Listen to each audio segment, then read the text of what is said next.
খবর শুনছেন বর্তমান নিউজ টিভি ইউটিউব চ্যানেল থেকে। আজকের বিশেষ খবর হলো, অনুব্রত মণ্ডলকে জামিন দিল সুপ্রিম কোর্ট। শুধুমাত্র সিবিআইয়ের মামলাতেই জামিন হলো তৃণমূল নেতার। অধ্যক্ষ বিমান বন্দ্যোপাধ্যায়ের বিরুদ্ধে অনাস্থা আনলেন শুভেন্দু অধিকারী। প্রকাশ্যেই বলছি, মেরে ঠ্যাং ভেঙে দেব। হুমায়ুনের হুমকি বানে বিদ্ধ দুই বিজেপি বিধায়ক। রাজনীতি ছাড়া অতীত, এবার দিলীপকে বিরাট দায়িত্ব দিচ্ছে বিজেপি। চাপে শুভেন্দু সুকান্ত।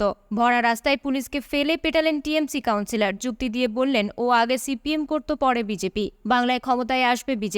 হতাশ না হয়ে বিধানসভা ভোটের প্রস্তুতি শুরুর ডাক মোদির। দেগঙ্গার তৃণমূল নেতা যেন ধনপতি। ইডির তল্লাশিতে চাঞ্চল্যকর তথ্য সামনে। এত পরিষেবার পরেও কেন পিছিয়ে দল? বৈঠকে কাটাছেড়ের মধ্যে কড়া নির্দেশ ফিরহাদের। প্রতিদিন নিয়মিত সঠিক খবর শোনার জন্য সাবস্ক্রাইব করুন বর্তমান নিউজ টিভি চ্যানেলটিকে। আসছি বিস্তারিত খবরে।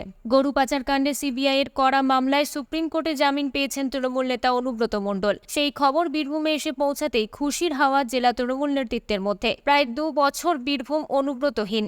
বোলপুর শহরের নিচুপট্টি এলাকার নীল রঙা বাড়িটা খাঁ খাঁ করছে।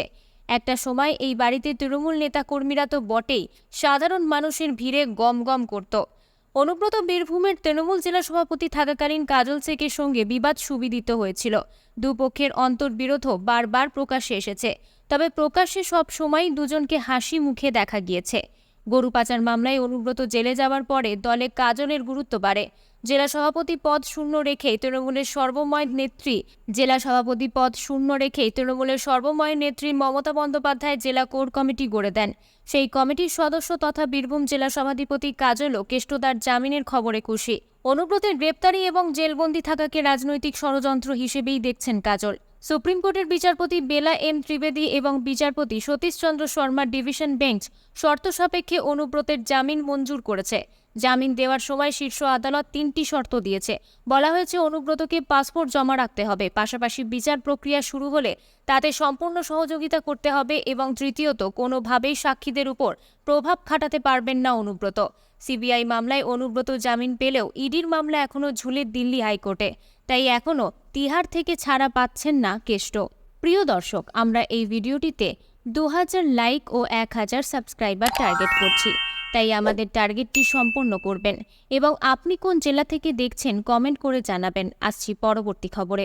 দিলীপ ঘোষ একাধিক বিস্ফোরক মন্তব্য করার পাশাপাশি রাজনীতি ছাড়ার ইঙ্গিতও দিয়েছিলেন তিনি। স্পষ্ট জানিয়েছিলেন, দল যদি কোনো নির্দিষ্ট দায়িত্ব না দেয় তাহলে রাজনীতিকে টাটা বাই বাই করে দেবেন। তবে এবার শোনা যাচ্ছে, দিলীপের এই ঘোষণার পর বিজেপির তরফ থেকে তাকে পদ না দেয়া হলেও কাজ দেওয়া হয়েছে। সাম্প্রতিক অতীতে প্রাক্তন রাজ্য সভাপতি একাধিক কর্মসূচি দিয়েছে গেরুয়া শিবির। তাতেই খুশি দিলীপ অনুগামীরা। দাদা পদে ফিরতে চলেছেন, আশা তাঁদের। এখনও অবধি এই নিয়ে আনুষ্ঠানিকভাবে কোনো ঘোষণা হয়নি। মেদিনীপুরের প্রাক্তন সাংসদকে কোন পদ দেয়া হতে পারে সেই নিয়েও কোনো ইঙ্গিত পাওয়া যায়নি। তবে তার অনুগামীদের আশা, তাকে নিয়ে কোনো সম্মানজনক ঘোষণাই করা হবে। দিল্লির পরামর্শেই সাংগঠনিক কাজে দিলীপকে এত বেশি করে ব্যবহার করা হচ্ছে। সেই জন্যই মনে করা হচ্ছে, কেন্দ্রীয় নেতৃত্বের তরফ থেকে হয়তো তাকে কোনো পদ দেওয়ার কথা ভাবা হচ্ছে।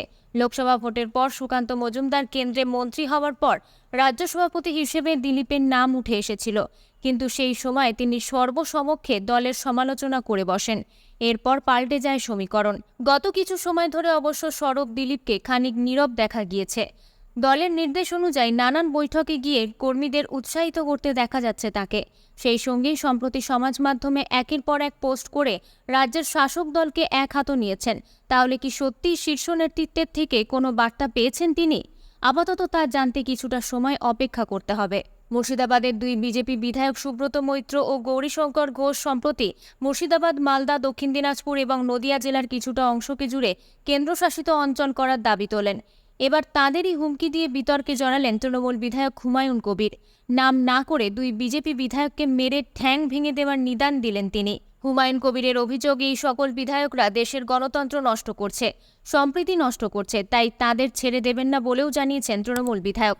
হুমায়ুন বলেন, কেউ যদি 20% ভোট পেয়ে আমাদের হুমকি দেয় তাহলে আমিও হুমকি দেব, মেরে ঠ্যাং ভেঙে দেব। কিছু করার থাকলে করুন। এখানেই কিন্তু থেমে থাকেননি তিনি। সংযোজন করে আরও বলেন, প্রকাশ্যেই বলছি, 2 বিধায়ক যদি সংযত আচরণ না করেন, ধৈর্যের বাঁধ ভেঙে গেলে গর্তে ঢুকিয়ে দেব। যদি বাড়াবাড়ি করেন, ভারতের সংস্কৃতি নষ্ট করতে কেউ যদি উচ্ছৃঙ্খল কথাবার্তা বলেন, গৃহমন্ত্রীর কাছে উল্টোপাল্টা চিঠি লেখেন, তাহলে 2 লক্ষ লোক নিয়ে তাড়াবো। মুর্শিদাবাদের কোথাও বিচরণ করতে দেব না। উল্লেখ্য, বঙ্গভঙ্গ ইস্যু নিয়ে যখন তোলপাড় হচ্ছে বাংলা, সেই বিতর্কে ঘি ঢালেন মুর্শিদাবাদের দুই বিজেপি বিধায়ক, একজন গৌরীশঙ্কর ঘোষ ও অপরজন বহরমপুরের বিধায়ক সুব্রত মৈত্র। গৌরীশঙ্কর মালদা ও মুর্শিদাবাদকে আলাদা রাজ্যের দাবি তুলেছেন, চিঠি দিয়েছেন স্বরাষ্ট্র মন্ত্রকে। ঠিক সেই সময় মুর্শিদাবাদ, মালদা, দক্ষিণ দিনাজপুর এবং নদিয়া জেলার কিছুটা অংশকে জুড়ে কেন্দ্রশাসিত অঞ্চল করার দাবি তোলেন তিনি। এদিন বাংলা ভাগের পক্ষে থাকা এই দুই বিধায়ককেই হুমকি দিয়েছেন হুমায়ুন। বিধানসভায় বিক্ষোভ দেখালেন রাজ্যের বিরোধী দলনেতা শুভেন্দু অধিকারী। বিজেপি বিধায়কদের সঙ্গে নিয়ে বিক্ষোভ, স্লোগানিং করেন তিনি। বিধানসভার স্পিকার বিমান বন্দ্যোপাধ্যায়ের বিরুদ্ধে অনাস্থা এনেছেন শুভেন্দু অধিকারী। স্পিকার বিমান বন্দ্যোপাধ্যায়ের বিরুদ্ধেই অনাস্থা আনলেন বিজেপি বিধায়করা। রাজ্যের বিরোধী দলনেতা শুভেন্দু অধিকারীর নেতৃত্বে বিজেপি বিধায়করা অনাস্থা আনেন। মঙ্গলবার নির্দিষ্ট সময়ে বিজেপি বিধায়করা শুভেন্দু অধিকারীর নেতৃত্বে বিক্ষোভ দেখাতে শুরু করেন। 50 জন বিজেপি বিধায়ক এই কর্মসূচিতে উপস্থিত ছিলেন। স্পিকারের বিরুদ্ধে অনাস্থা আনল বিজেপি পরিষদীয় দল। শুভেন্দু অধিকারীর নেতৃত্বে 50 জন বিজেপি বিধায়ক সচিবের কাছে গিয়ে স্পিকারের বিরুদ্ধে অনাস্থা প্রস্তাব জমা দেন। মিছিল করে তারা সচিবের ঘরে যান। স্পিকার তার যথাযথ দায়িত্ব পালন করছেন না। পক্ষপাত দুষ্ট আচরণের অভিযোগ তার বিরুদ্ধে আগেই এনেছেন বিজেপি বিধায়করা। বিজেপি বিধায়কদের কণ্ঠরোধ করা হয় কেন? রাজ্যের গুরুত্বপূর্ণ ইস্যুতে বিরোধীদের বলার সুযোগ নেই কেন? সেই স্লোগান বিধানসভায় তুলেছেন শুভেন্দু অধিকারী ও বিরোধীরা। ফের শাসকের হাতে আক্রান্ত পুলিশ। ব্যারাকপুরে এসআইকে বেধড়ক মারধর করার অভিযোগ উঠল তৃণমূল কাউন্সিলরের বিরুদ্ধে। কার্যত লাথি ঘুষি মারতে দেখা যাচ্ছে তাকে। ভিডিওটি পোস্ট করেছেন আইনজীবী তথা কংগ্রেস নেতা কৌস্তব বাগচি। জানা যাচ্ছে, লোকসভা ভোটের সময় ভিডিওটি ভাইরাল হয়েছিল। নির্বাচনের সময় ব্যানার লাগানো নিয়ে বচসা হয়। অভিযোগ, সেই সময় এসআইকে মারধর করার অভিযোগ ওঠে কাউন্সিলর রমেশ সাউয়ের বিরুদ্ধে। ভোটের সময় ব্যানার লাগানো নিয়ে ঝামেলা হয়েছিল। তারপর বাগবিতণ্ডা ও মারামারিতে জড়িয়ে পড়েন তারা। আরও জানা যাচ্ছে, একজন উর্দি পরা কর্তব্যরত পুলিশ আধিকারিককে বেধড়ক মারধরের পরও অভিযুক্তের বিরুদ্ধে কোনো পদক্ষেপই করেনি পুলিশ। সূত্রের খবর, দুপক্ষকে থানায় বসিয়ে তৎকালীন টিটাগড় থানার আইসি মধ্যস্থতা করে মিটিয়ে দেন। প্রশ্ন উঠছে, এটাই কি আইনের কাজ? অভিযুক্ত কাউন্সিলর বলেন, উনি এসে হেলমেট দিয়ে পেটায়, আমার বুকে ধাক্কা মারেন, আমিও ধাক্কা মারি। আসলে উনি সিপিএম করত, তারপর বিজেপি করত, আমায় বটি দিয়ে মারতে এসেছিল। ওরটা দেখলে হবে শুধু? এত পরিষেবার পরেও কেন হার? পর্যালোচনা বৈঠকে বসলেন পুরমন্ত্রী। লোকসভা নির্বাচনে 29টি আসনে জয় পেলেও বেশ কিছু পৌরসভায় পিছিয়ে রয়েছে তৃণমূল। হারের পর্যালোচনা বৈঠকে এবার খোদ ফিরহাদ হাকিম। মঙ্গলবার বীরভূম লোকসভার সিউড়ি পুরসভার প্রতিনিধিদের নিয়ে টাউন হলে পর্যালোচনা বৈঠক করলেন পুরমন্ত্রী ফিরহাদ হাকিম। সূত্রের খবর, ফিরহাদ হাকিম বলেছেন, 6200 ভোটে হার সিউড়ি পুরসভায়। গোষ্ঠীদ্বন্দ্ব রয়েছে, এসব মেনে নেওয়া হবে না। একজনের সঙ্গে আরেকজনের ঝগড়া, এসব চলবে না। একসঙ্গে সবাইকে কাজ করতে হবে।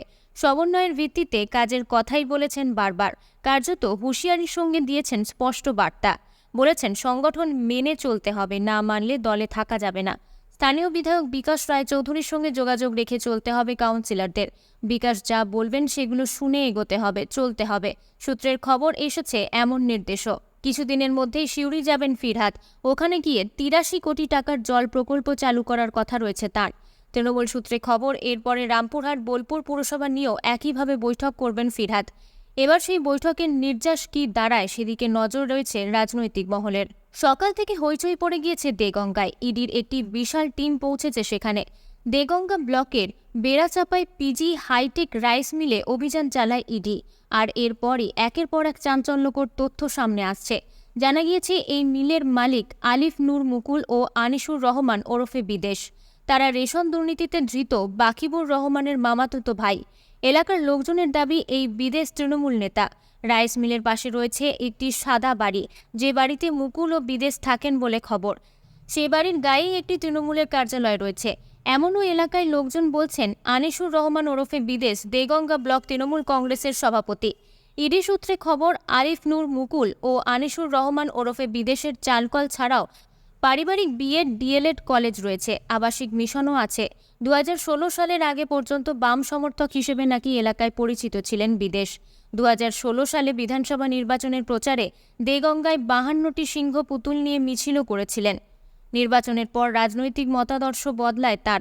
তৃণমূলে যোগ দেন আনিসুর রহমান। 2018 সালে পঞ্চায়েত নির্বাচনে দেগঙ্গা পঞ্চায়েত সমিতি থেকে নির্বাচনে দাঁড়ান আনিসুর রহমান ওরফে বিদেশ। পূর্ত কর্মাধ্যক্ষ হন। 2021 সালে বিধানসভা নির্বাচনের পর দেগঙ্গা 1 ব্লকের সভাপতি হন তিনি। স্থানীয় সূত্রে খবর, বিদেশ এখন হোটেল ব্যবসাতেও হাত পাকিয়েছেন। এই মুকুল বিদেশের বাড়ির গ্যারেজেই সারি সারি গাড়ি দাঁড় করানো, সব মিলিয়ে কোটি টাকা দাম হবে। গাড়ির মালিক কারা তাও জানতে কাগজপত্র দেখছে ইডি। পশ্চিমবঙ্গে থেকে নির্বাচিত বিজেপি সাংসদদের সঙ্গে বৈঠকে এমনটাই বললেন প্রধানমন্ত্রী নরেন্দ্র মোদী।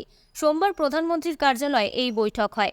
প্রধানমন্ত্রী নরেন্দ্র মোদী বাংলার সাংসদদের বলেছেন, লোকসভা নির্বাচনে বাংলা থেকে আসন কমলেও বেশ কিছু জায়গায় বিজেপির ভোট বেড়েছে।